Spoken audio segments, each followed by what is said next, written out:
£2.5 billion worth of investment in artificial intelligence and quantum computing. We've got a couple of other things. Do you remember, did you play Pokemon Go? This is maybe 10 years ago at this point. Then bringing it right back round to the original question for this is, what's the responsibilities of the leaders of today? Enable people to succeed in a workforce that's probably going to be very different in 5 years than it is now. Nobody's got the perfect goal and objective and priority setting. Maybe we should do a live podcast recording one day. I don't know if I'd look good without all the edits though, Sophie. Hi, everyone. Welcome to episode 15 of season 2 of the CTO Lens. We are delighted to have you here with us, and I am particularly delighted to have co-host David Crawford here with me today. David, how are you doing? How's your week been? I'm all right. I'm all the better for a lovely weekend of sunshine. And for the observant of you, you can see I've done the first cut of my lawn. Look, it was painful, and it's a real mess. The first cut always is, but you feel like I've done it. I've got through it. It's all right. I've come out the other side, sort of. So.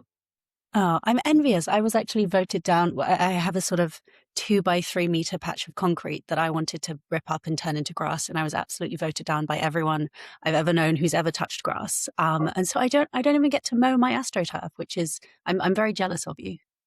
Yeah, they do an AstroTurf with grass woven into it now, don't they? So it's half AstroTurf. Oh, do they? Half grass. Yeah, that's what the football clubs use apparently. But there's nothing like a bit of grass, Sophie. Nothing like a bit of grass. Yeah, but yes, I'm with you otherwise on I'm fine. Busy as normal, ticking on. The year is passing us. It's got us nearly the end of March. For goodness sake, Yeah. We'll all be doing our taxes soon, sort of thing, and thinking, oh my God, it's a whole new year. You're correct. And I think as of Friday was interestingly both Eid and spring. So we've got lots of, turning over new leaves here and there. And luckily they're on the trees for once, it's nice. I went to a quiz last week and it was all about spring. And one of the questions was, what does equinox mean in English? Oh, equinox. Okay. So, because I think we have a winter equinox and a summer equinox, maybe a spring equinox. There's, every now and again. Is it sort of ancient speak for quarter? No, it's actually almost a direct translation of the two words, equi and nox. So equi means equal and nox means night. So it's equal night, i.e. equal day and night. So that's when the time is you get as many hours of the day as you do of the night. Equinox. Who knew that, hey? This is fantastic. I think we are in the wrong careers. We should have a podcast on gardening and etymology of words. Yeah, perhaps, but I'm not sure. I'm not sure anybody would tune in, Sophie. So that's the problem. But let's crack on in a more technical vein. So the world of technology continues to move at a pace, and I think this Wednesday we have the London Tech Leaders event where it's all about the CTO mandate. I'm expecting that to be standing room only. It's usually a very popular event. But yeah, I think that's an excitement of the week for all of our listeners. Absolutely. And we've got an amazing panel. So we've got the wonderful Mal, who's part of Team London Tech Leaders, who'll be hosting, and Nazreen Abdul Jalil, who is CPTO from Marley Spoon, Lee Provost, who I believe we are lucky enough to have had on the podcast previously, who's the CTO at Flagstone, will be talking as well. Nikki Tang from Tokyo Marine, and Tom Harris, who is CTO at Oak North Bank. So we're going to have some fantastic expertise on the panel. And of course, every time we have these events, we have wonderful, wonderful delegates who just love to stick around and enjoy a glass of wine and do a little bit of networking. Yeah, exactly. No, it should be a good event. I hope all those people give good panel, as they say, and I'm sure they will with the lovely Mal in the chair. And one of the things that I'm sure as technology leaders they'll be thinking about in their evolving roles is how do they drive change for the future workforce? So we're going to talk about that in our after we've done the news, and just get into like what's it looking like for technology people out there. How do we need to think about the workforce now? We're a few years on from COVID and more home working and all of that kind of stuff. So yeah, we'll have a conversation about that. But let's get to the news first. Don't know what you've seen in the news this week, but we've got Rachel Reeves is giving more spending power to regional mayors, which is not particularly interesting for our listeners. But what is interesting is that she said there's also going to be investment, £2.5 billion worth of investment in artificial intelligence and quantum computing. Now, we are fans of artificial intelligence and quantum computing on this podcast, so that's good. She says it will help boost the UK's sluggish economy. Do we think it will? It's a really good question. I mean, to the point of more investing internally in the UK to stop people, she referenced particularly technology firms and scientists, because there is such an intersection between science and technology, particularly with, AI and quantum computing, to stop those people drifting abroad to make more money. I mean, that's the objective. Is it going to play out? Well, it's really hard to tell. I mean, I found it useful in kind of reviewing this piece of news to take a look at a few statistics. And I would love to share them with you, David, and see if it sort of resonates with what you're seeing and hearing. So I think we had about 6,000 UK business owners who left the country between 2024 and 2026, and the majority of those were from the tech sector.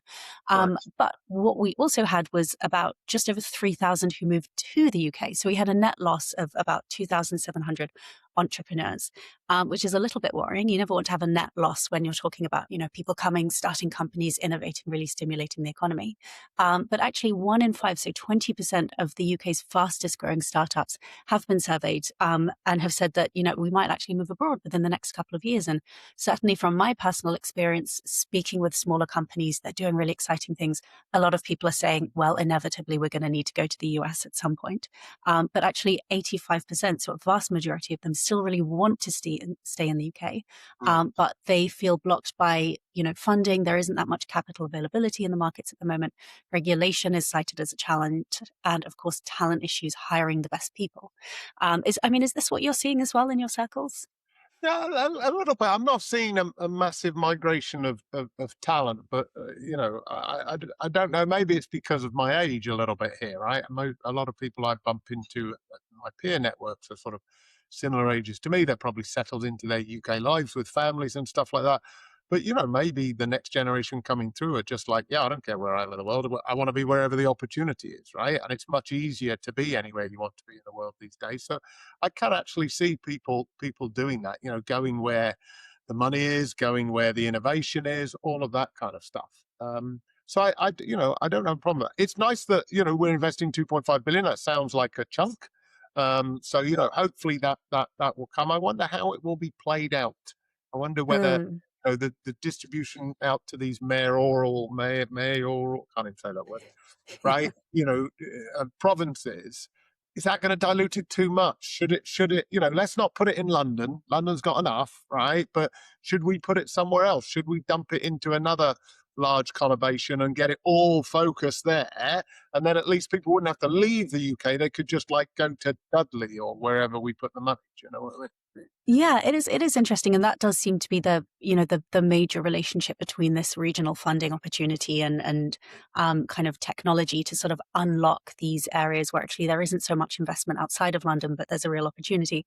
I'm not so sure about it. I mean, do you remember we had Levelling Up a few years ago, and Yes. there were all of these famous examples of the Council of Levelling Up comes together and they end it going, I still don't know what leveling up is, and I'm in charge of it. And even my personal experience, I spoke with a number of people saying, we're doing something, it's kind of part of leveling up. So, if you want to come and join us, you have to spend 2 days in Manchester. But of course, we know you live in London, and all of the people we're looking for live in London. So I think there was this real playing against the system, which didn't seem to help. But I think to your point of kind of putting a chunk of money in, it is a chunk of money. I don't know if it's big enough. I think looking at the sort of the gap in terms of capital markets, the sort of couple of billion is estimated to be around 10% of what's actually needed to close the gap. So, is it going to help? Maybe. Is it going to help all the way? Maybe not. I think, it'll be interesting to see when the autumn budget comes out, what those plans specifically look like. And then, in the months and years following that, what the impact is actually going to be. I agree. I think we need a little bit more information, but I don't want anybody throwing any money at this kind of stuff and innovation in the UK. I think has to generally be applauded. So hopefully that will go in the right direction. One of the things that they can do with that investment, particularly if it's in AI, Sophie, is that they could become a best-selling author. Right now, as a published author, never miss the opportunity to get that out there, right? As a published author, I found this next story a little bit sort of like, what do I think about this, right? So basically, there is a novel that has been removed from sale, whatever the hell that means, or cancelled or whatever. And I feel a bit sort of like we're telling tales, but it's published, it's out there. So it says it's a book called Shy Girl by US author Mia Ballard. Now, in fairness to Miss Ballard, she is saying that because basically the accusation is the book was written by AI. Sorry, I should have said that. Yeah, and lots of people, there's comments online saying feels like it's written by Chat GPT, bizarre formatting, typos, and repetitive turns of phrase. All the kind of bollocks you get out of AI when you ask it a question. It hallucinates and spells stuff wrong for you and stuff like that, right? Anyway, she's basically saying she used somebody else to sort of help her write an earlier draft of it, and they've used AI. So it wasn't her who used AI, it was somebody helping her out, like an editor or something, who used AI. I'm a little bit like, it's your novel, maybe you should. I mean, I read, before I published my novel, which, as my mum and wife bought and nobody else, but, I read it like 8 times, cover to cover, and was continually finding, more and more problems and stuff like that sort of thing. So I don't quite get, Miss Ballard's kind of like, yeah, well, somebody else wrote those bits, I wasn't responsible. There's a sense of responsibility there. But what it made me think, Sophie, was, does this bother me? Does this bother me that a novel's been written by AI? Now, I know that there's going to be lots of people out there going, well, it's a creative thingy and it's intellectual property and all of that kind of stuff.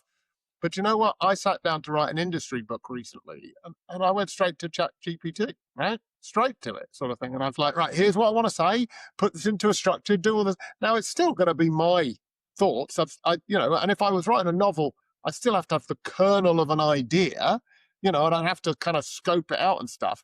But isn't it, isn't AI, it's okay if it helps you, right? It's okay if it does. I don't know. As long as the novel's good. If it's no good, then that's a different matter. I think so. And I think that exactly to your point, it raises a really interesting question of someone bought me a book recently. It was, and I'm very much the kind of person, buy me a gift, I'll keep it and wear it and use it forever. So they bought me a book and it's actually not very good. And I kind of feel this pressure to read it because it's a gift from someone I love. But I do wonder in this age of AI, whether we look at something and we don't like it and go, well, it was made by ChatGPT, obviously. Whenever there's a mistake that could well have come from a human, we go, oh, it's, AI slop. But I think, there is something in the creative arts, and I think a lot of people who are working in the arts believe this, that, we want to keep that sort of human spirit, the soul, the creativity that comes from people alive, and make sure there is still an opportunity and funding and enablement of that. And, if I'm looking at buying a piece of art, there's one there. You want to know the story of the person and their kind of thought process and the evolution, and that's fantastic. You don't get that with AI. But if you're editing a book and you're just looking for errors, that is very procedural. And maybe that's absolutely fine if it's an AI that does it and does it more quickly. And I did the same thing. I remember reading my master's thesis and going, oh God, I can't believe I've submitted it and it's published and bound and all of this stuff. And look at all of the mistakes. And it doesn't matter how many times you read it, you're always going to miss something. And maybe this is where computers come in, just to sort of polish the edges, but it's not taking away from the sort of creative pursuit of humanity. Yeah, I think you're right. I think there's a limit, isn't there, sort of thing. And we have seen recently sort of AI authors popping up and completely virtual AI personalities or personas or whatever sort of thing. And I'm just not into them. They're just like, it's like, I'm good for the information and stuff like that. And if you want to put like a nice robotic face giving me that information, it's not the end of the world as an interface. But yeah, I'm with you. I want to know a little bit about the author. One of the things I always do is go to the dust cover and like read, like, where are they from? What are they doing? What's because you want to get into their mindset a little bit, right? Yeah, absolutely. And David, I've got to say, you've sold at least 3 copies of your book. I haven't read it yet, but it is sitting on my bookshelf. It's 2 from the top. I'm chunking my way through. And I will report back on whether it, I'm sure it's excellent. And whether I think you've used AI in writing it, although you haven't, because it's sort of before November 2022 when AI was invented. Exactly. So it would be great when you read it. If you like it, come on here and review it. If you don't like it, let's never talk about this again. All right. Fantastic. We can definitely do that. So what else have we got going on? We've got a couple of other things. Do you remember, did you play Pokemon Go? This is maybe 10 years ago at this point. I downloaded it. I walked to the end of my driveway. I found a stupid little thing over there. But I did it like I do with all technology things. I did it because I just want to know about this stuff sort of thing. I didn't become an avid fan, although I know several people who did. Yeah, I mean, it was great for kind of getting people outside. I played it a little bit, mostly because my friends were playing, and it was quite nice to Sure. kind of walk around and you I don't know Pokemon well, you go and you catch a Charmander or whatever it might be. Pokemon Go is actually back in the news, and interestingly, people are still going at it. Hope you like that pun. Yeah. So it's back in the news because some people got a little bit worried about this concept of if a product is free, you are the product. If you're not paying for something, they're going to be using your data. And people seem to not like that very much. So what kind of came out that has sort of resurfaced in the news recently is that the developer of the game Pokemon Go, Niantic Labs, have been using geolocation data collected from players to build a new type of, or a new instance of artificial intelligence, which is it's a navigation system. They're calling it a large geospatial model, so an LGM instead of an LLM. And this is data that was captured when you would, kind of go to a Pokestop, for example. So this confused me a little bit, but I did come across a really wonderful description to kind of make sense of this. So David, if you imagine yourself standing behind a church, and the closest kind of geospatial model you've got, it's only seen the front entrance of that church. So it's not going to be able to tell you exactly where you are. And the model, it's never seen the back of that building. But on a global scale, there are lots of different churches that have been captured by a model like this, absolutely hundreds and thousands of them, all kind of processed locally and in sort of individual respective models worldwide. And no church is the same, but they have a lot of common characteristics. So the intention is really that this LGM is a way to access that distributed knowledge. So even if you're standing behind a church and the model you're using to work out, where am I, has only seen the front of a church, you can hold your phone up and it goes, well, I know there's a front of a church just over there. I've seen a bunch of back of churches, and it can tell you exactly where you are without ever having seen the back of that particular church. So it's just another way to kind of know where you are. But people have been, really upset about this, and I'm not sure why. And I'm interested to hear your perspective, David, because everyone came out and said, "Goodness, I thought I was just playing a free game, and actually, what you're doing is you're using my data to build this LGM." But there was a really interesting response from one user online saying sarcastically, this free app was collecting and monetizing your data? No way, not in 2024. And it actually says it in the privacy policy. So I think this is quite interesting to see, half of the internet going, I can't believe you gave me something free and you're using my data. And yes, it was in the privacy policy, but it wasn't super obvious. And the other half of the internet going, well, what do you expect? What are your Yeah. thoughts on this? I think, first of all, always read the privacy policy from start to finish, kids. That's my Yeah. advice, sort of thing. I do for every app I've ever downloaded. Um, and yeah, I think I definitely don't be surprised. I mean, the internet, the monetization of it. Half the time you can't work out. People pour millions into these apps and stuff, and you can't work out how they're making money. So they're not doing it for free. They're going to make money at some point somehow. And if they didn't make money that way by using the data that you've freely given them whilst enjoying the experience, you freely give them, they're using it to make money in something you'll probably never be involved in, right? I don't often go and stand at the back of churches. So, I think that from that point of view, it's like, is it doing you any harm? You enjoyed the experience of playing. Does it really matter? Is it a problem? So I think there's that. I don't know. I mean, the next version of Pokemon Go, for those who play it, they'll want the upgraded features. They'll want something's got to be paid for. Everything has to be paid for. So I don't think I'm too worried about it. It would be different if it were like getting into some personal data or something. If it was starting to say, David Crawford has been at the back of this church, right? I don't want people knowing I don't hang at the back of churches, sort of thing. So I think, yeah, probably from that point of view, I think it's sort of like, it depends how far they go with sharing that data. But it sounds like it's just been used to, in an anonymized way to help location tracking, right? I don't think it's anything to get excited about. Absolutely. And potentially that LGM is something we all benefit from in future. And if you take the same mechanism and put it in the clinical space, where obviously you and I spend a bit of time, Yeah. everyone goes, fantastic, I'm super happy for my data to be used to kind of build these tools that ultimately will benefit humanity at some point. And, maybe it's a bit harder to work out whether you'll end up paying for that tool as well as paying for it with your data. But, swings and roundabouts. Yeah, exactly. I agree. So I see that Amazon I mean, this one, when I saw this, I thought, yeah, this is fake news. This is a joke, right? Then they're not going to do it. But apparently Amazon are going to launch a smartphone. Now, for those of you as old as me, you'll remember that there was the Fire phone, which was a complete flop. Now, I did get the Fire tablet, and because it was cheap.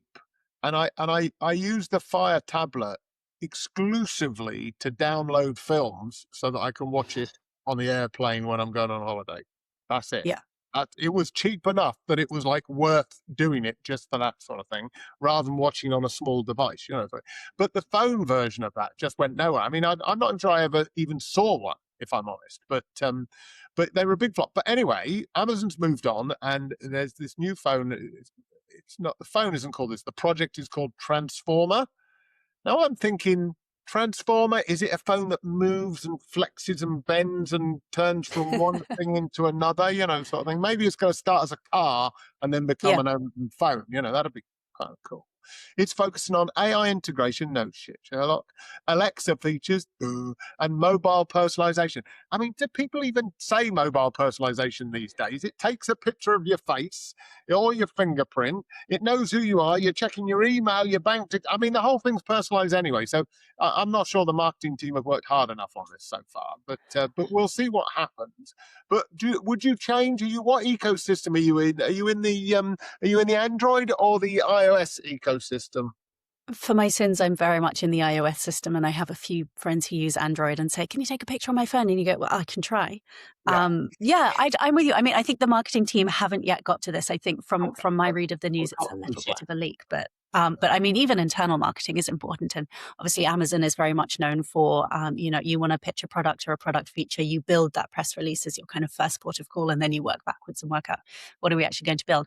I mean, when I read this, I just thought, I have all of these things already. I have a couple of Alexas around, and it's on my phone and everything's connected. And I don't know what the problem is that they're actually trying to solve. But I did come across a quote that made me feel a little bit nauseous. Was that, so this initiative, apparently, it's something that Bezos himself has been really, really interested in kind of pursuing for years. This mission of creating a sort of ubiquitous voice-driven computing assistant akin to the voice-controlled computer in science fiction series Star Trek. I haven't seen Star Trek.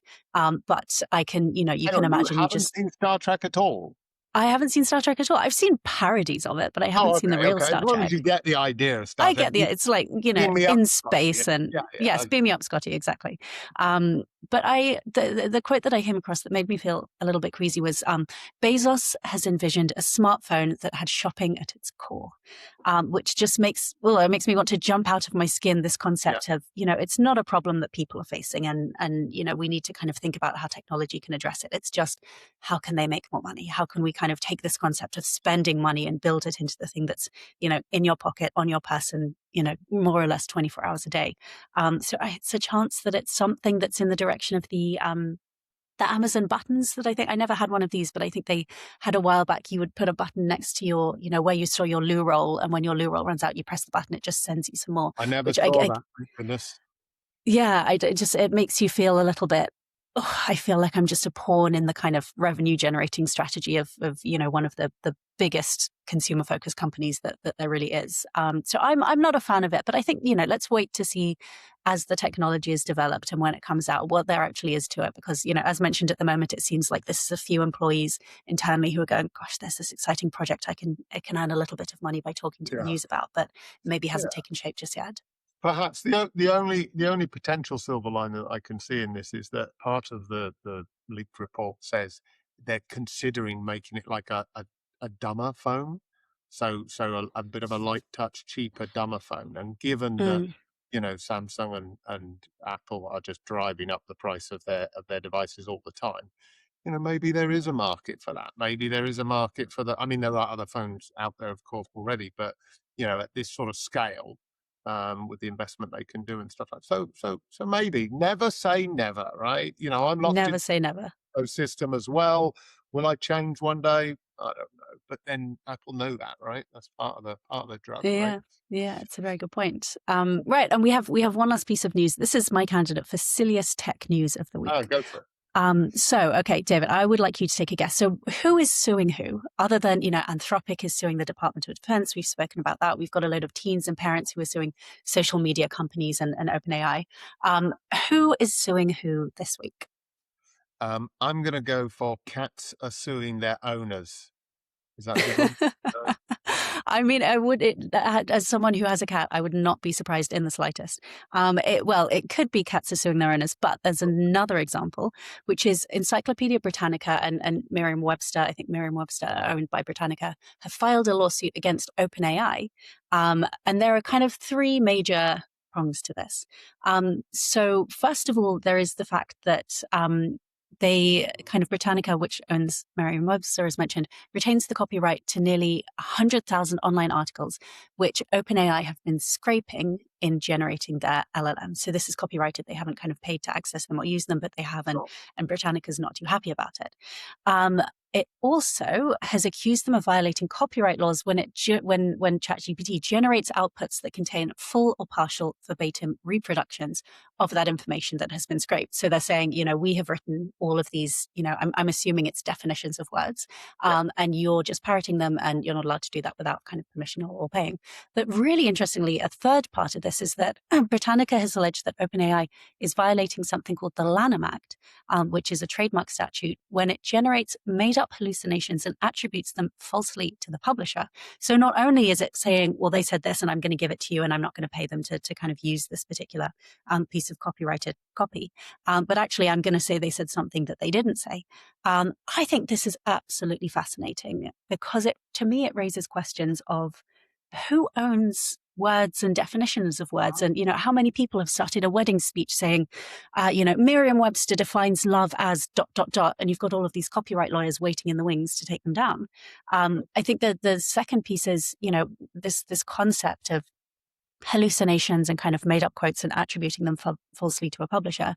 How can we escalate that to take us as far as, OpenAI says X person, X celebrity, X public figure is insert adjective. And actually that leads to OpenAI being accused of libel or slander by saying something that's arguably not true, and maybe it's derogatory. So I think this is a really, really interesting lawsuit. And the thing that got me was that it's not the first lawsuit of its kind. So Anthropic has been involved in a similar lawsuit. And what happened is they had scraped a number of kind of online books, used those in the training of their LLM. And they were accused by a judge, I believe in the US, of committing this, of illegally downloading millions of books rather than paying to access them. And that warranted a 1.5 billion class action settlement for the writers who had written the books. So I think it's really, really, it raises a lot of questions that feel as though they're very much at the fringes of kind of AI and sort of copyright and trademark law, that I think we've been thinking about what can the technology do and where should we use it.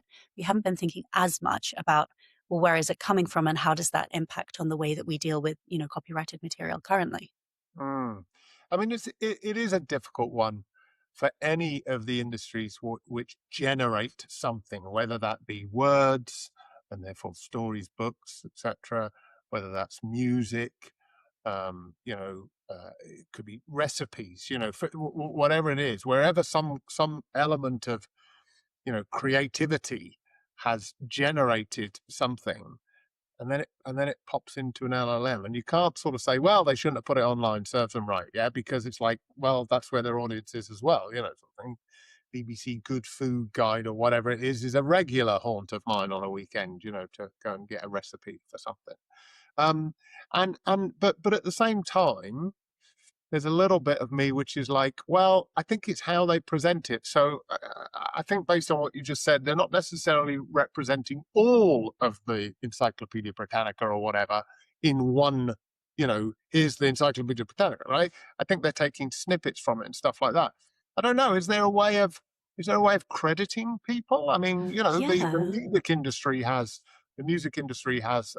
moved on from the way they used to do rights was sampling. They do it through how many times was Robbie Williams' record played on Radio 1 that day, and then he'd get more of it, which was quite uneven, actually, quite unfair, because the big stars got more and the little stars got nothing, right? So now all of the big radios have digital tracking of all of the stuff going through.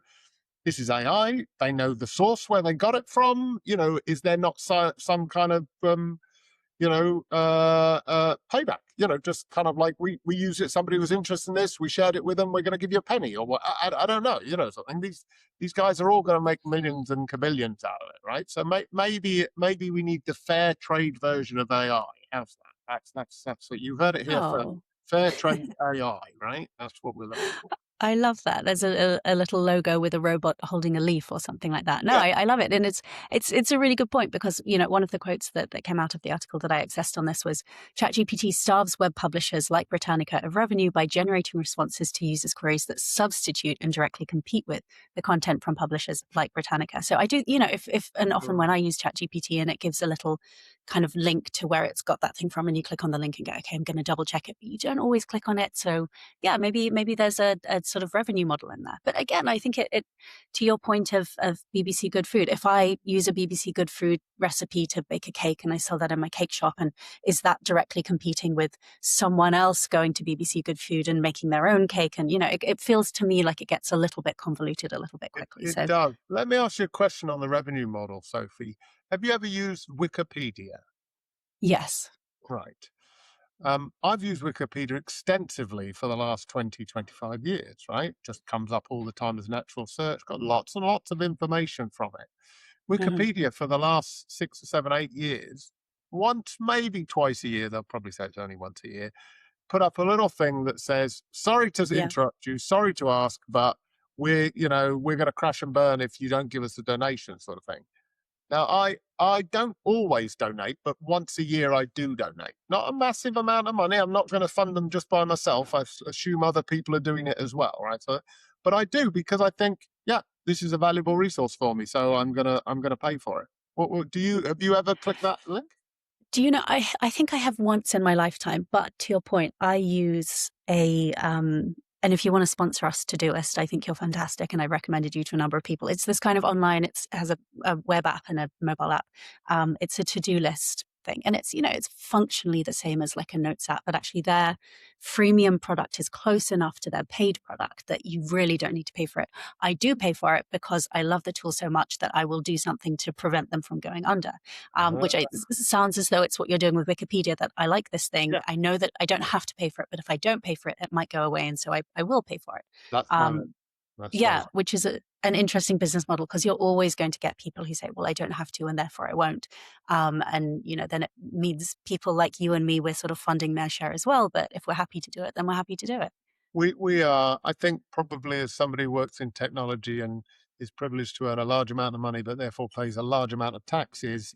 I've got used to funding lots and lots of other people for lots of things. I'm very used with that. Taxes and death, they're inevitable, Sophie. So I'm okay with doing things which are the right thing to do. But yeah, that's a funny little story, that sort of thing. And although it was silly item of the week, actually there's some sort of deep stuff going Mm. on there. I wonder whether we'll see.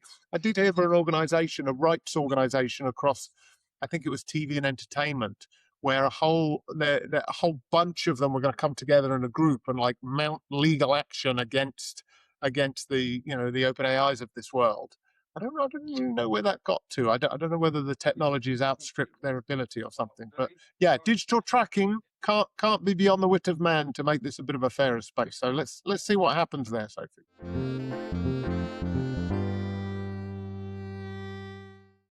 So moving on, David, I would love to talk to you about how. I mean, we spoke last week. We had a wonderful discussion last week about how the sort of workforce landscape is changing, particularly in software development, as we start to bring in, kind of AI, and how that's going to shift the way we work and responsibilities and hiring and things like that. So if anyone out there hasn't listened to last week's episode, do go and check it out. That's number 14 of season 2. But I'm really interested, reflecting on that conversation. What do you think, David, about what is the responsibility that senior technology leaders have to drive change for the future of the workforce, to really, enable people to succeed in a workforce that's probably going to be very different in 5 years than it is now? Mm. I mean, there's some old sort of stuff here, and then there's some really new stuff, which makes you think about how you do the old stuff, right? So, as a baseline, having worked for some pretty large organizations, I've always been very, very pro getting graduates in or apprentices, just getting basically the young, the energetic, the malleable, and help them mold their careers and stuff like that, getting them in the door at a reasonable size. When I was at Sky, they had a really well established graduate program that was really good. called Graduates In and Apprentices In other places I've worked as well. BT has a large apprentice and graduate scheme. Some of the big boys do this really, really well. But it's specifically in our world of products and technology, the market's not been so great recently. And for my sins, I find myself hiring for experience because, if we've got to move at pace, but, without wasting too much money and try and get the job done, that's the point at which you go, well, I'd like to help out you graduates and youngers and juniors who kind of want to come on, but I just need to get the job done and I need to pay somebody who can do the job, not too much money, but can get it done. And so the logic, I don't know whether that's good maths or not, two cost of two graduates versus one senior, not sure, sort of thing.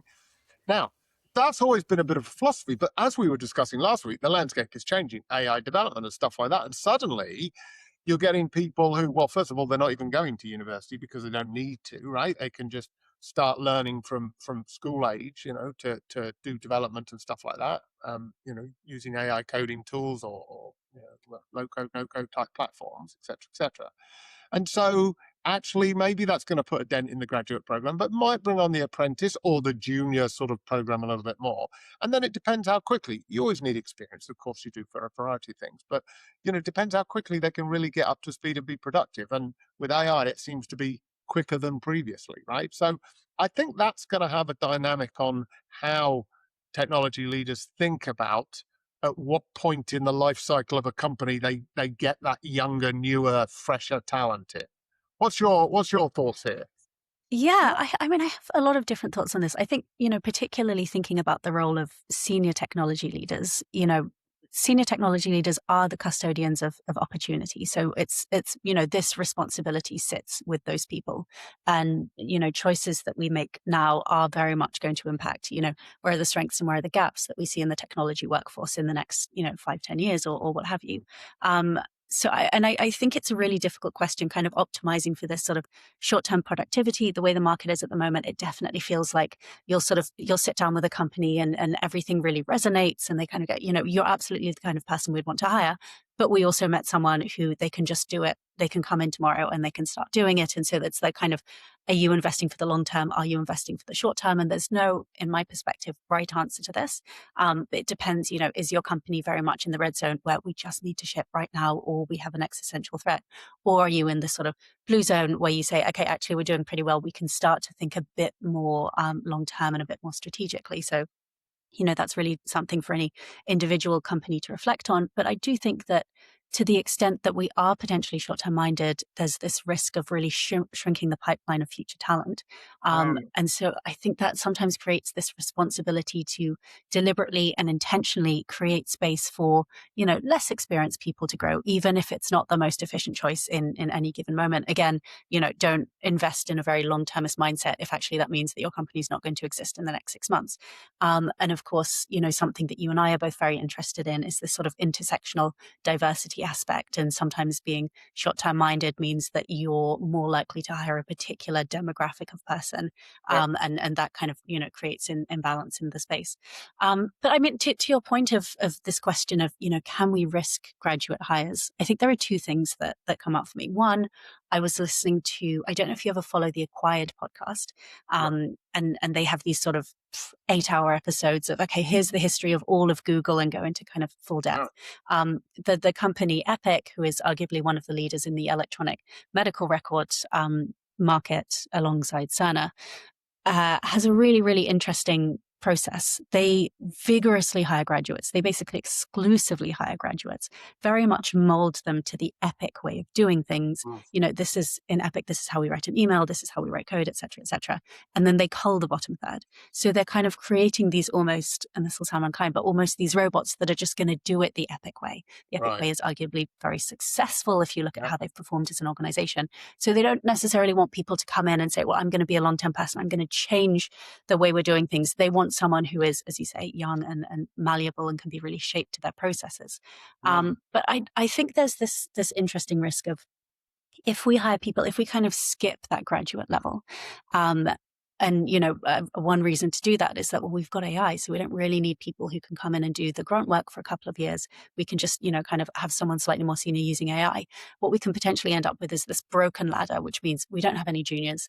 Now we don't have anyone to kind of bring in and teach them those kind of really formative foundational skills so that they can become seniors. Eventually the seniors are going to bugger off and do something else, right? Yeah. They might leave the workforce and retire. So in 5 to 10 years, what is that almost kind of vacuum of the workforce that we create? So for me, it's almost this question of how can we, rather than skipping over early careers, how do we redesign to allow early careers to kind of blossom in a new scenario where actually we have AI and that kind of shifts what we're doing, but it doesn't mean that we can stop bringing in kind of younger people. Mm. And also on top of that, every now and again, experience counts for a lot, but every now and again, you get an absolutely cracking young person comes in who just, you know, knocks it out the park, really quickly, and not just as a result of using AI, but just because they've got the right aptitudes or whatever. And you do feel like I've seen those people a few times over my career, and if I exclusively now focused on bringing in experienced senior hires, I'd miss out on that, right? I'd miss out on that raw talent, and I get what you mean about molding it, but actually we all mold a bit, right? We all hire for what the company needs at that point in time. And I think it's up to those individuals to decide whether they like that company and want to stick with that mold for the rest of their days. Doesn't seem to happen very often these days, or whether they want to take their chances somewhere else, having got a reasonable grounding in their discipline. Yeah. So I think, and then also the point about maybe we should all do a bit of this, but there's companies at different stages who just can't afford it. Well, maybe that's where the broader companies, broader shoulders companies take a little bit of the responsibility, right? It's what's good for the goose is good for the gander. Those people are going to be around the whole workforce all the time, and maybe come into smaller companies who are going to create innovative technology, which then helps the bigger companies, right? So I think so. I feel like we should still have that environment.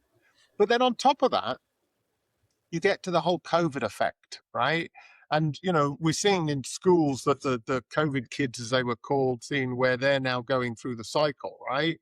And where they're landing in terms of, I think they're up for a lot of them up for GCSEs now. Some of the Yeah. really younger ones who are impacted heavily by it, and I'm not sure it's making a huge difference, right? So there's an element of resilience in that. I'm sure the school education system and the teachers have done extra to help get them going.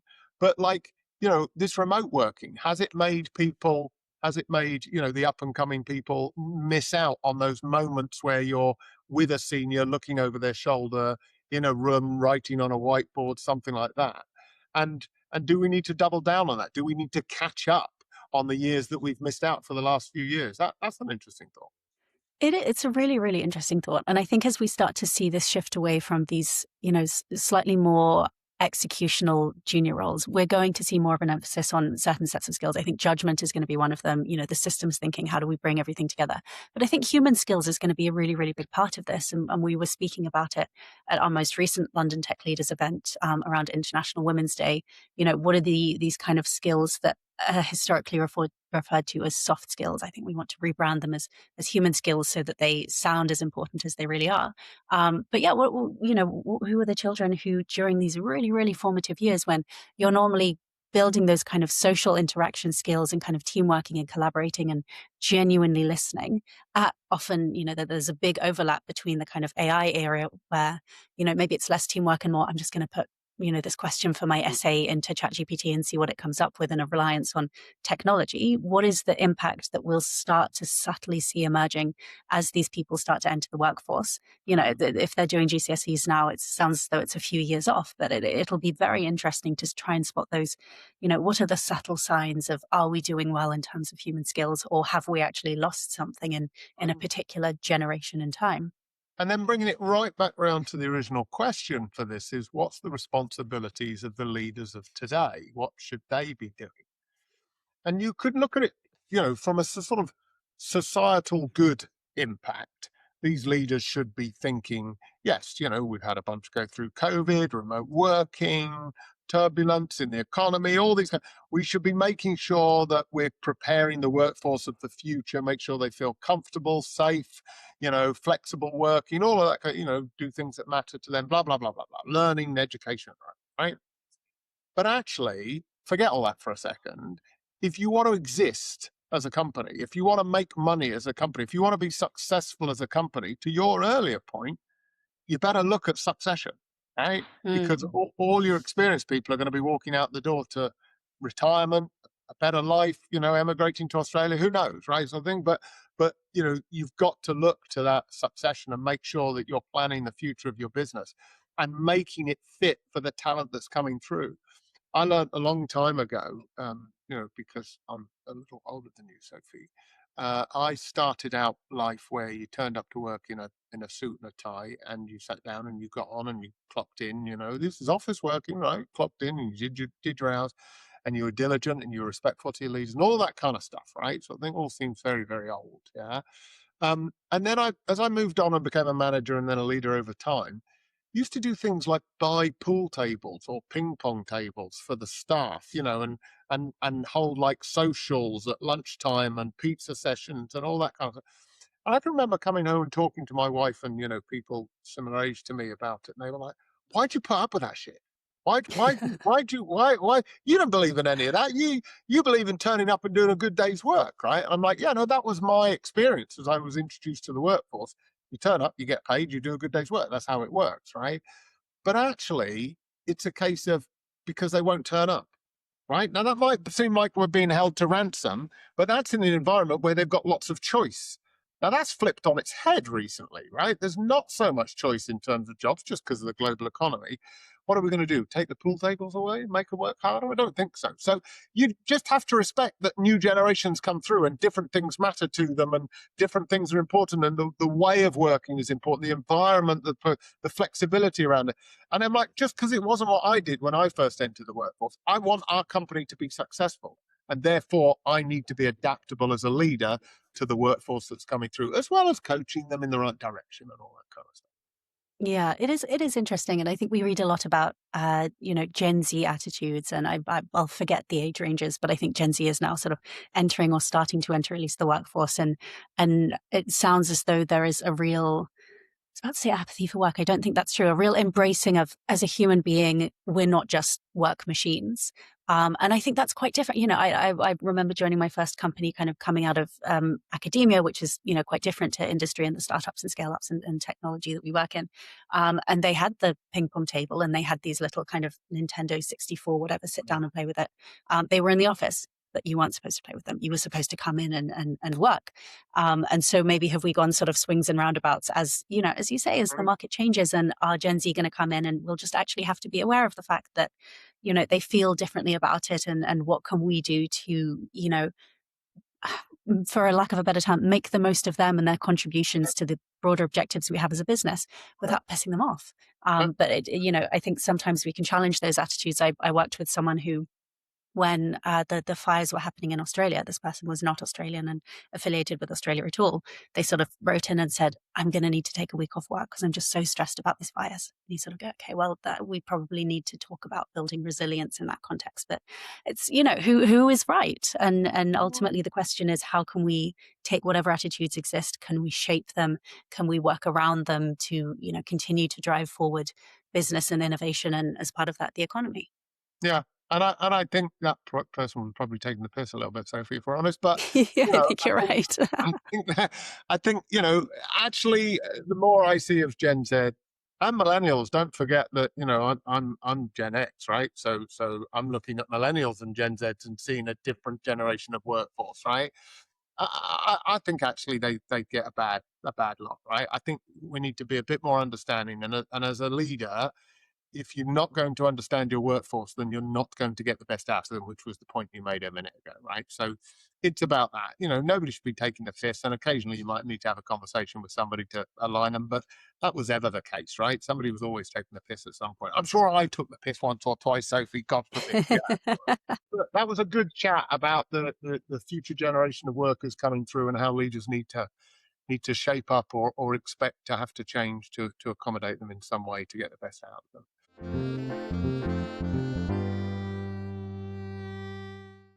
But let's now call on the quiz fairy to come and visit us down from above to do the mid-episode quiz. Hello, Will. How are you? I'm good, thanks, David. Yeah, I'm all right. As we alluded to briefly off camera, from all the listeners, I had a charity boxing match at the weekend, so I'm feeling a bit groggy. Excellent. We can't see any black eyes though, Will, so you didn't do too bad. No, not too badly, but I won't go into it too much now. But it was a good experience, and yeah, glad to be raising some money for charity. But it's good to see you both. Now, given you recently just talking around or about the sort of future of tech and the future of the workforce, I thought it might be quite pertinent for this week's game to do something in relation to that. So we're going to look at the top 10 universities for computer science and information systems in a game called...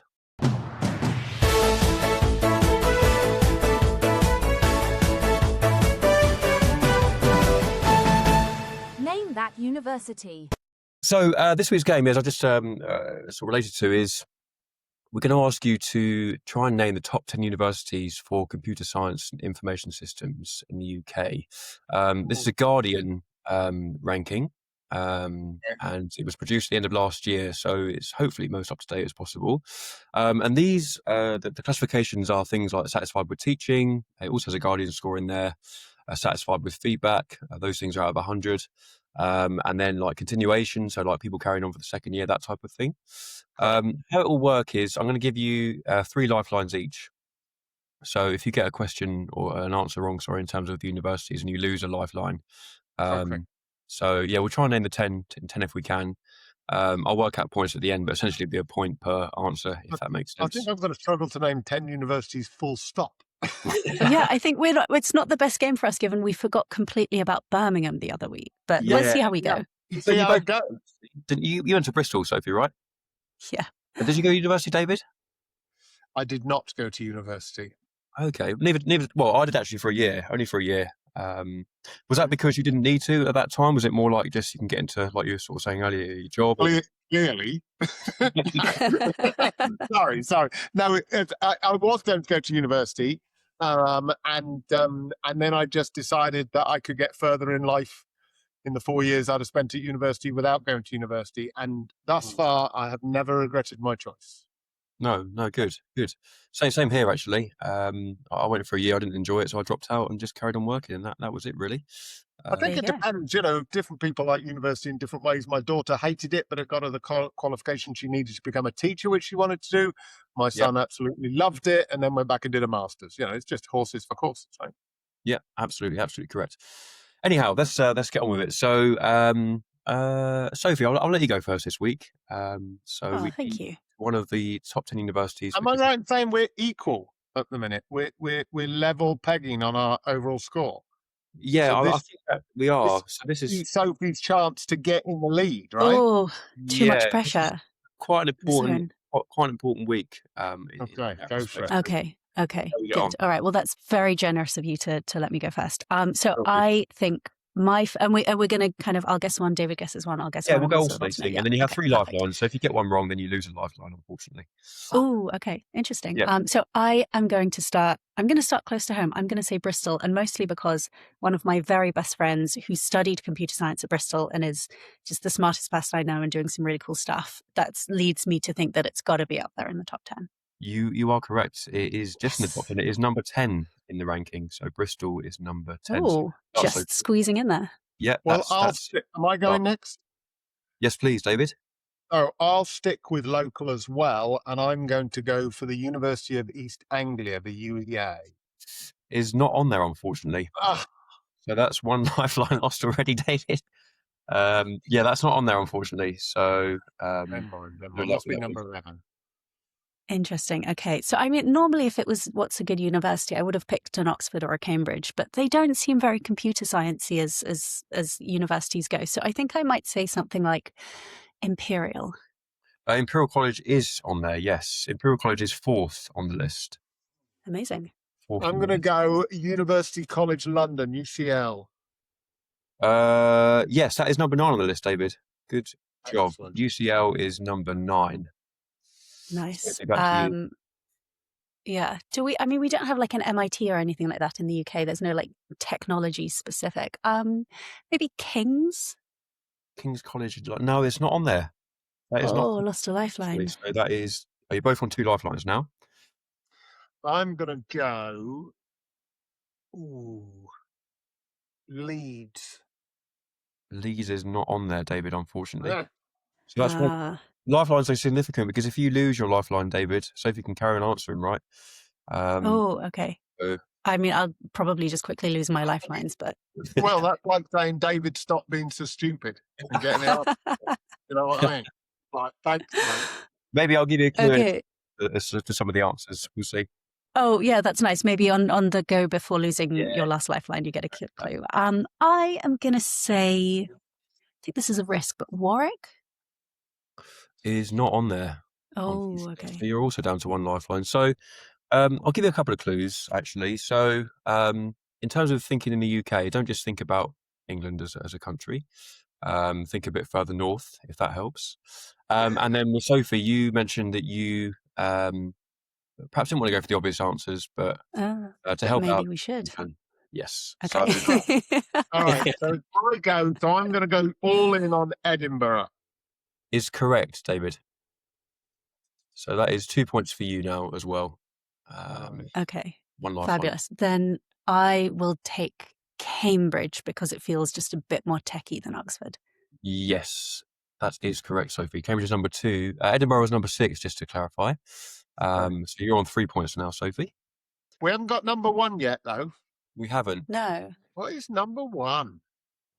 What is number 1? I mean, why don't we know this? Why haven't we employed lots of people from the number 1 university for technology? I can't think. I'm going to say Manchester. It's not on the list, unfortunately, David. So that means you are now out of the game. So Okay. Everything to play for, Sophie. Come on. Everything to play for. I'm going to try Oxford just because it's Oxford. Yeah, Oxford's number 1. Oh, damn it. Okay. There we go. Oxford's number 1 for bloody I just- everything. You don't let somebody else have technology, would you? Yeah. It's the wrong aesthetic. Someone in a dusty library wearing a gown but coding an app doesn't feel quite right, does it? No, Okay. What else have we not done? Why don't we try, see if I can say it in Welsh. Caerdydd Canorog. Oh, Cardiff. nice. No. unfortunately not on here. So that's no lifelines left for you either, Sophie. But you have won the game, if I'm right in thinking. Well done, Sophie. 4-2. Thank you. I'll go through the rest of them. Okay. So we missed out number 3, 5, 7, and 8, and in that order, number 3 was St Andrews. Oh, Number 5 was Birmingham. we've got Birmingham again. You- Sorry, Birmingham. which is fine. And then 7 is Dundee. Okay. Dundee. I wouldn't have got to that. So that was quite an abstract one. And then number 8 was Durham University. Oh, See, okay. again, I wouldn't have put Durham in there, but yeah, Mm. all sorts of other things for Durham, but I wouldn't have put him in as IT. Isn't that funny? Yeah. We didn't know Yeah. that. Yeah. Tough one. There I you mean, in go. fairness, we've not been to university for many years. Well, I've never been, but we've not been there for many years. It probably changed a bit. We were probably right 20 years ago. Do you know what I mean? Yeah. Exactly. Yeah. But it was a good game. Good game. Well done, guys. And a little bit different. Thank but you very much, Will. Appreciate the quiz mastering as ever. And Sophie goes into the lead. Woo-hoo. No worries. Ooh, finally See it's you happened. later. Thank you, Quiz Fairy. See you later. Right. Well, my crown has fallen, Sophie. You are now the leader in our mid-episode quiz. Well done. Thank you. Do you know, I didn't think it was going to happen, but I do think you have something to offer with this next segment because we have a disaster diary, and I think this is one that you're going to be particularly well placed with helping about. So I'd love to read this to you, and then I want to hear your thoughts, and maybe I can offer some as well. So, dear David and Sophie, I'm a head of engineering, and I'm struggling a bit with setting meaningful objectives for my team. On paper, our OKRs look solid, they're measurable, they're aligned to company goals, but in reality, something just isn't clicking. The team is delivering, but I'm not convinced we're driving real business impact. Some objectives feel too vague and others just look like delivery tasks. And when priorities shift, they quickly become irrelevant. I think we've all done that. You sort of write your OKRs and come back a quarter later and go, whoops. There is a clear disconnect between what leadership is aiming for and what the team is actually working towards. And I'm stuck trying to bridge that gap. How do you set objectives that genuinely reflect company priorities and drive meaningful outcomes without constantly changing them or confusing the team? What do you think? I've worked in a number of companies like yourself, Sophie, and nobody ever gets this 100% right, right? Nobody's got the perfect goal and objective and priority setting sort of framework in place. And it really depends on the structure of your organization and what, the size, what sort of thing you're going for. If you're in somebody the size of Barclays Bank and you're a junior developer, it can be very challenging to see how your OKRs, objectives, whatever, are driving the overall company strategy, right? There's quite a few jumps between your OKRs and the company strategy. So I do get in large organizations how this is difficult. I suppose the most normal method is the cascade, right? Is for the company to have its top level goals and priorities, and then that to be cascaded down into each of the departments. And that's quite a traditional way of doing it. The only trouble I then find, and this listener sort of highlighted this here, is that there's a clear disconnect between what leadership is aiming for and what the team is actually working towards, right? Is that what can happen is that the cascade goes down a department and misses a whole nother department that sort of needs it, because it becomes, that's for IT to do, or that's for sales to do, or whatever, right? And so one of the things that I'm in the objective setting arena, one of the things that I'm a great advocate for is the shared objective. So the identically written objective shared between IT and marketing, if there's a link there, sort of. And that does a couple of things. One, it does mean that your, IT in this case are supporting the goals of the company. Marketing are trying to do this in order to sell more product or whatever, right? So you can see there's a more significant relationship between those things. But the other thing I think it does is it sort of drags you on together, because then it's like, right, well, we're both accountable for delivering this shared objective, so we better talk about it, right? We better actually communicate and engage on it and stuff like that. So just as a sort of a mechanism, just having a shared objective with a group of people or another person in the organization, I think just keeps you on top of it a little bit more, so you avoid that turning up in a quarter's time and going, I haven't looked at this since last quarter, So I think there's that. I think in terms of the linking it to the overall objectives of the company, cascading is the way to go. But then you have to cascade upwards as well. So I'm a great one for allowing. This might sound like a lazy management technique, but I'm a great one for allowing people, beneath me in the organization to write their own objectives, to say what they think they're going to do.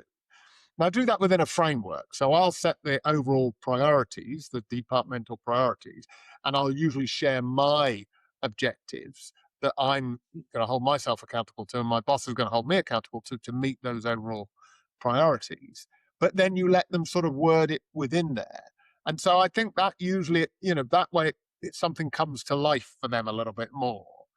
The only caveat that I would say to that is that you have to watch they're not just writing their job description down, something you have to, because again, depending on the company, and it'd be interesting to see what you've experienced here, I think that your job description defines what you should turn up and do every day, right? That's the job, and we should talk about that regularly. And I'll say, good piece of work, or you're not doing so well there, or whatever. That should be very dynamic and fluid around the key skills and the key purpose of your role.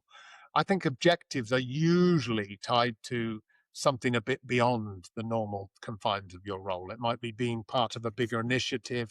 It might be some stretch sort of things that the company want to achieve.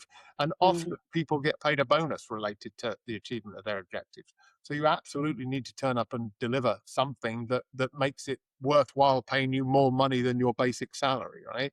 So yeah, I think they have to do that. I've got one thing I'll say in a minute about how individuals should turn up around their objectives. But let's hear what you think about what I've said first. Yeah, I totally agree. I think the thing that resonated most with me is this concept of bringing something to life. So I was about to say I'm fortunate to have always worked in small companies and startups. Obviously, that's a personal preference. So fortunate for me, not necessarily fortunate for people who don't like it. And so it's less of that Barclays situation where you're more likely to have your boots on the ground who maybe expect not to have full transparency of the broader strategy and objectives of Barclays Bank. They maybe have chosen that job because they want to come in and focus on something without having to worry about, okay, well, what's the bigger picture?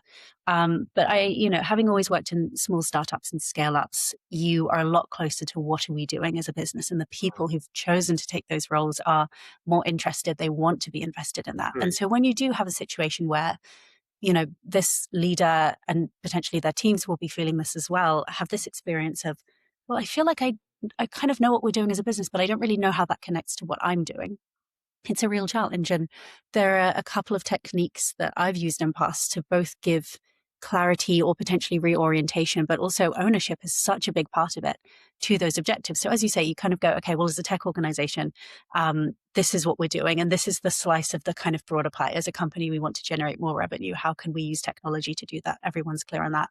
Okay, you, Tim, sitting over there, Sarah sitting over there. What are you doing that connects to it? And the technique that the two techniques that work here really well is letting people write their own objectives, because then they have accountability. And you need to understand how what you're doing fits in with everything else if you're writing it yourself, because otherwise you're going to struggle to come up with the words. But this kind of 5 whys. Okay, I am doing X. Why? Because it'll make Y. Because, okay, I'm doing A. Why? Because it'll make B happen. Why? Because it'll make C happen. Why? Because it'll make D happen. Why? Because that's our goal, to generate more revenue. And for every person on a daily basis, bringing that up, keeping it really relevant in meetings. Okay, but I'm doing this and this is how it connects to it, so that you avoid this kind of unnoticed separation of the day-to-day activity from how it relates to the broader business objectives. And you avoid having a whole team who are kind of sworn in and they're like, yeah, we're all working on this particular project. But no one really wants to raise that, put their hand up and raise that question of, guys, I don't think this is actually the best thing that we should be doing, because everyone's invested and everyone's excited about it. And that kind of personal accountability I find really, really helpful. Right. And yeah, totally agree with you on the point of, your job description. What does it say? Come in and write some code. Sure. But what are you actually coding? What is the thing you're trying to build, and how does that connect to what we want to do as a business? And so having clarity on both, what is the role that you play, but also what is the kind of broader project and how does that fit into the broader business strategy is super, super crucial. Yeah, I agree. To the mechanics part of it, I've got a couple of principles around this, right? So first of all, and this is for all you younger listeners out there as you're coming through and getting your first set of objectives, you need no ambiguity in how to achieve your objective. I don't mean the mechanism by which you achieve your objective. I mean the fact that you've achieved it or you haven't, right? For me, objectives should be fact-based. It also means there should also be a section on behaviors, attitude, all of that kind of stuff when you're being performance reviewed, right? But in terms of the objectives, I mean, everybody out there would call them SMART, specific, measurable, achievable, smart, hang on, I've got spell now, something and time-bound. There's an R in there somewhere. The R. Yeah. Realistic? What's the R? Well done. Realistic Okay. and time-bound, right? And so actually, but we're joking about it, but actually that's a really good way of making sure that there's no ambiguity there. Because here's the thing. You as a member of staff, when you go into your manager, you should not, at your objective review, quarterly, monthly, yearly, whatever, but particularly the big one, at the end of the year, you should not be relying on what kind of mood that manager is in. You should not be relying on whether they achieve their objectives or not. I mean, there's a company performance bit, of course there is, right?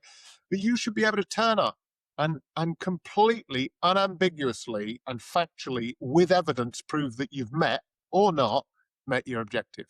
And that is how to get people to understand what they've got to do. Yeah. So I've always said that to people. I said, that's your moment, right? Turn up, bring the evidence. I had one lovely young lady who I gave her this after she didn't have a bad performance review, but she was just expected to turn up and me tell her how she was doing. right? And I sort of realigned her a little bit, and I said, you know, you need to bring evidence and stuff. Like, she turned up at the next performance review with me. She literally printed off like 50 emails where people were thanking her for the job that she'd done and stuff like that, right? But that was great. You know, it proved unambiguously that she had met these objectives that she touched. So, you know, we owe that clarity, you know, to people who are doing that, so that there's no opinions in whether you've achieved it or not. It should be fact-based or not. And then the other end of the scale of that is the C-suite or the senior manager sector. And you might have experienced this, you know, Sophie, where somebody's gone, look, you're talented, we get you, you know, you're good, we trust you, you know, sort of thing. I can't be asked to write your objectives. You know, it's kind of like, you know, I mean, I'm going to say this on my podcast now and get myself in trouble, but I'm not sure I've actually had a written down objective in the last 10 years, right? Mm. But I know what the company's trying to achieve. I know the part that me and my team need to play in that, because there are some company goals that I've bought into and been part of helping to create and stuff. So I think there is a different thing. You still need definition at the top, but it becomes a more of a collective pursuit rather than a writing it down to really individually specific objectives. And actually, I would say that, and I've just written for one of the companies I work for, I've just written my draft IT strategy. And I actually think that's the embodiment of how we're going to achieve the overall company objectives. And so my objective is to put in place and run and execute a decent IT strategy. And I'm like, if I do that, you know, and meet the budget and don't fire everybody and, you know, those kind of things, I'm kind of done at the C-suite level, you know, sort of thing. So I do think, you know, at the lower level, I'm like fact-based, metric-based, evidence-based. At the upper level, I'm like direction of travel, bought in, get the job done based, but don't worry too much about the words. Yeah, I'm totally with you. I think once you get to that point where at the C-suite level you have clarity on strategy, and clarity doesn't need to be, it's defined 100% and there's numbers all over the place. Everyone has an agreed sense of, okay, this is the direction we're going in. And you need that as a C-suite to steer the ship that is the business. As it trickles down, I don't think you need to be kind of, you know, you writing for your VPs, well, this is your objective. I think the VPs themselves, particularly by the time you're a VP, should absolutely have a sense of, great, I get the context, I understand the strategy, this is what I want to do. I'm the person closest to the detail, and so I know how to drive this goal forward. And as you make your way down, you know, maybe, you know, your juniors who've been in any working position for 6 months or so might need a little bit of help in terms of, you know, I'll work with you and help you develop this skill. But it is an important skill to be engaged and bought in and to understand the strategy and to know your domain well enough that you can say, okay, well, if we want to achieve X, this is the best role that I can play in driving that forward. And hey, I'm going to slap some numbers on it because I want to be able to prove to myself as well as my manager when bonus time comes around that I've been doing it. And I think, you know, for me, the best people I've worked with and the happiest environments I've worked in are the ones where people take that accountability and participation and ownership rather than just having everything kind of written for them and you're purely an execution bot, which, as we've discussed with AI coming in, that's going to become less and less of a role. So, yeah, I agree with you. Absolutely. I think there's one other thing that stuck out to me in that disaster diary that you said was, I think it was, the team is delivering, but I'm not convinced we're driving real business impact. Now, that happens a lot. Everybody's busy, all doing work, right? And then you get this sense that they're not. Well, that sense should really be listened to, right? That should really be checked. I think that, you know, particularly for companies who change year on year, maybe, you know, I'm working for a company that's gone from a company that's sort of a startup for 10 years and is now into its growth sort of phase. That requires a totally different set of activities, a totally different set of focuses and priorities, right? But unless you purposefully help people stop doing the wrong things or stop doing things that aren't a priority and explain to them why something needs to change, they'll just keep doing them. And then what happens is that they fail at them and the new stuff, right? And it's just not fair for anybody. So actually, one of the things when you're objective setting, one of the things when you get that feeling that people are busy but we're not getting anywhere, stop, right? Get people in a room. I'm a good one, and people don't like this for some reason, but I'm a good one for, like, getting in the room, writing down on 4 or 5 bits of A4 the key strategic goals for the company, then giving everybody a little sticky paper, little, you know, yellow stickies or whatever, right? And getting them to write down stuff they're doing, right? Literally stuff they do. You know, if you ask people to say, tell me what you do, they love all that, right? So I think, so start writing down all these things. You know, I'm doing the backup for so and so, so and so. I'm doing, you know, I'm writing this. and then say, right, now go and stick it on which of the company's key priorities it impacts directly. And if it doesn't, then stick it on that pile over there. And then at the end of the session, you see, say that pile over there, stop doing it, right? Mm-hmm. Ruthless prioritization works every time, Sophie.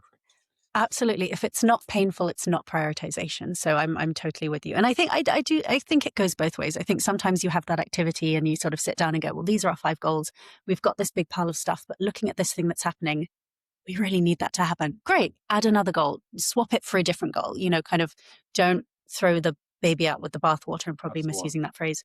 But it's a great kind of bi-directional activity. But you're right, it's got to be painful. Otherwise, you're going to end up, everything's a priority, nothing's a priority, and you're never going to actually move towards your objectives. You'll just move around in circles. That was a good conversation. Hopefully that was useful to our listener who wrote in. We do have listeners, right? There are people who have suggested that people aren't listening to us, Sophie, but I don't think that's true. And I got a lovely message from one of our listeners this week, which I thought I'd share with you as we end this week's podcast. I won't reveal who it is for confidentiality reasons, but they said, "Morning, David. Hope you are well and keeping busy. Just letting you know that in my network, Harry and Meghan, as a topic of conversation, has been replaced by David and Sophie. Everyone's watching your podcasts. Seriously, though, I've started watching them when traveling and really enjoy them. Although wish they were more interactive, as I keep wanting to interrupt or say something." And then they've said they particularly liked Series 2, Episode 6, and it meant a lot to them and stuff like that. So, yeah, a real piece of actual feedback where somebody bothered to send me a message about it. So we must be doing something right, Sophie. So let's keep going. Let's keep up our conversations, and hopefully we'll be mildly entertaining, maybe share some information, and you never know, somebody might learn something, if only you and me, Sophie. Absolutely. Well, I mean, I'm now inspired by that kind of wanting to jump in and hopefully not just tell us what idiots we are. Maybe we should do a live podcast recording one day and then people can actually jump in. We'll see. We'll add that to the list of things to think about. Interesting.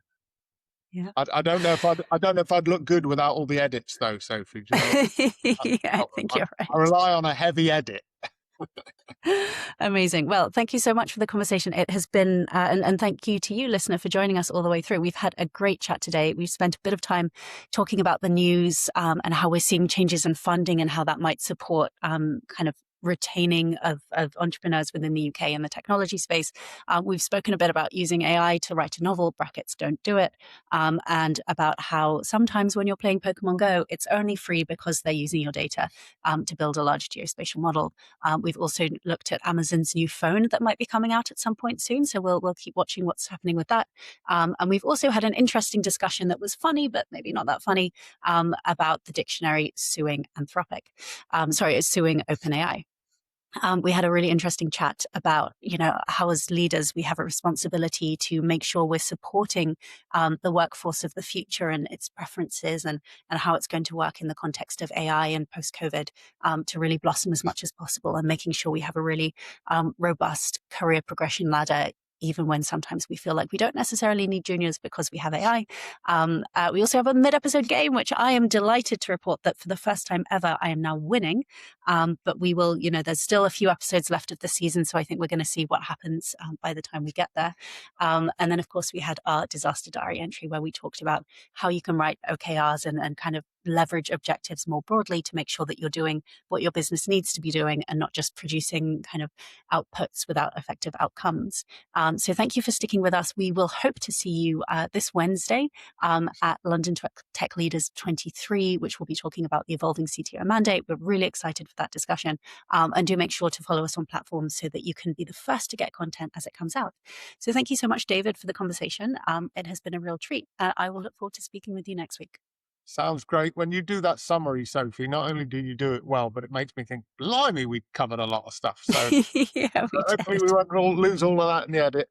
Look forward to seeing you and speaking again next week, Sophie. Have a great week. Take care. Thanks. Bye.